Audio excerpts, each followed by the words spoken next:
The city of Bowling Green is rich with history and service, something this group of people are eager to preserve. The Military Liason Board dedicates themselves to veteran issues and events in the city of Bowling Green and Warren County. In this edition of Spotlight on Bowling Green, we'll take a look at how the board began and the mission it serves, its outreach to veterans, and annual events like the Veterans Day Parade.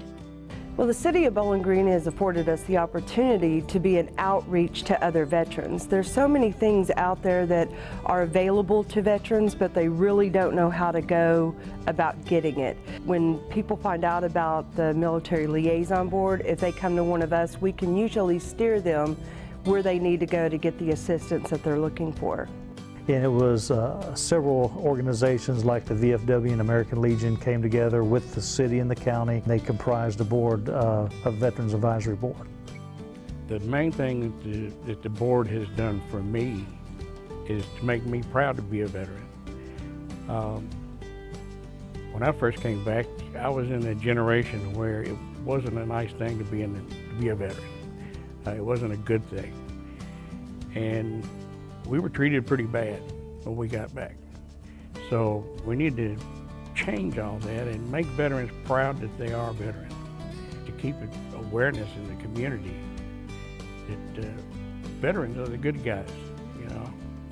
Well, this board does several things. With the help of the city and the county, it allows us to go out, say for example, if we're having a Veterans Day Parade, we are the ones that go out and we find someone within the community that is worthy of being the Master of Ceremonies and that is a Grand Marshal, and they are selected from this committee. We also help at the Veterans Day Parade, at the Veterans Day Ceremony at the VFW.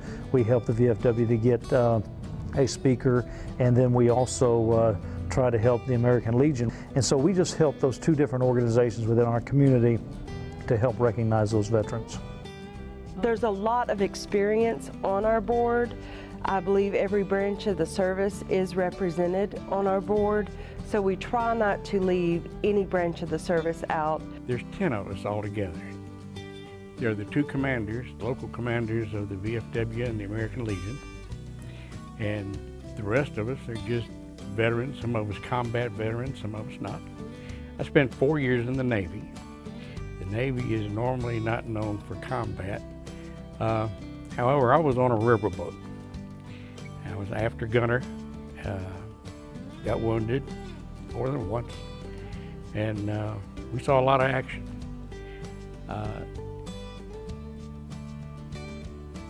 So that's all I'll talk about that. I was in the Navy active duty for 8 years and 2 years on reserve duty. I served from June of 1957 through May of '64. A lot of people don't understand and know exactly who our veterans are in this community, and some of the veterans in the past that we've had have never been recognized. I myself personally, I've had the pleasure of serving a total of 32 years. I had 15 years active and 17 years as a reservist, and just recently, so most of the people know about my military background. They know that I was in the Pentagon on 9/11, and we've got other great members from World War II that have served 50 years ago. So we just want to make sure that we remember those veterans that have served in World War II, the Korean War, Vietnam War, and unspoken wars. You know, there are events that have happened, and I know our board members and other people like me have served in conflicts that sometimes aren't even recognized, so those are important too. The board works closely with a city-appointed liaison to coordinate military activities and events for local veterans.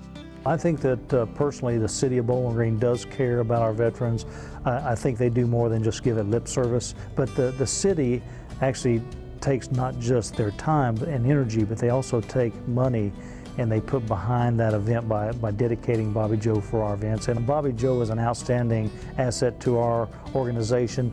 She provides the minutes, she sends us the updates, she gives us a calendar reminding us if she needs things. And in addition to that, they also provide, and in the past they provided funding for us to put on the parade on Veterans Day. To me, Bowling Green is a small town and ideals, but a large city and ideas. And it's a good combination, but we need to keep that small town feeling and that's what we do. And they're very supportive. The Veterans Day Parade costs very little. We don't spend it. In fact, the board has a zero budget. So we just don't spend a lot of money. We do it all in volunteer work and time, and try to get people to donate the signs and stuff, and that's how we operate. The board also serves as a touchstone for veterans, helping them to acclimate to the civilian world after service, as well as making them aware of their many benefits.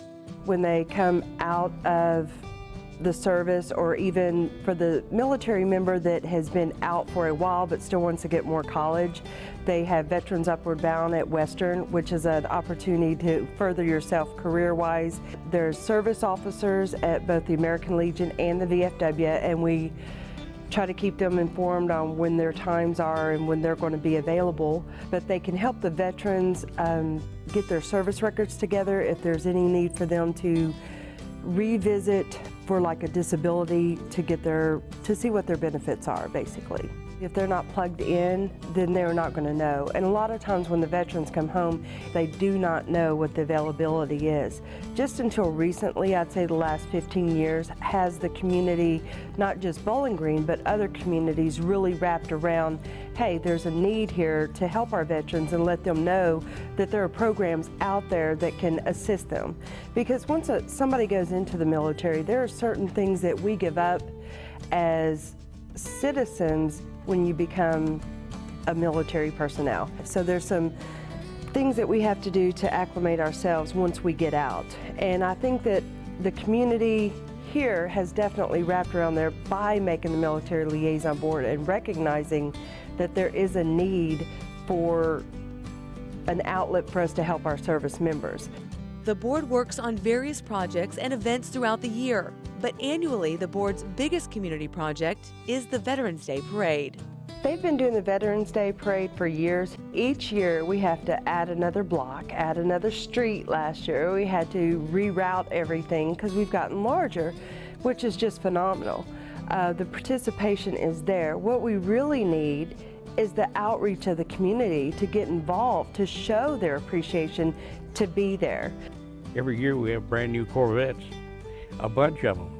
All the city officials are riding new Corvettes. Like for instance this year, we're going to have a POW MIA Corvette. It'll be empty except for the driver. And we'll have an honor guard on both sides of it. It'll just be a black Corvette. And it's just to honor the POWs and MIAs. You know, take time out and go to the Veterans Day Parade, because a huge portion of the veterans in that parade are either veterans themselves, or they have somebody that is in the military that they're there in support of. So by coming out and showing support for the Veterans Day Parade, it gives us that boost to keep going. It's always good to have a hometown event, and that's just another opportunity that the city has given us to really wrap around and show our appreciation for the veterans and the active duty military. This does my heart good. Youth is a big thing in my life, youth and old people. And to see those little fellas, you know, when you're coming up through there. And of course we get a grand marshal, and usually it's someone that maybe a special person that has done things.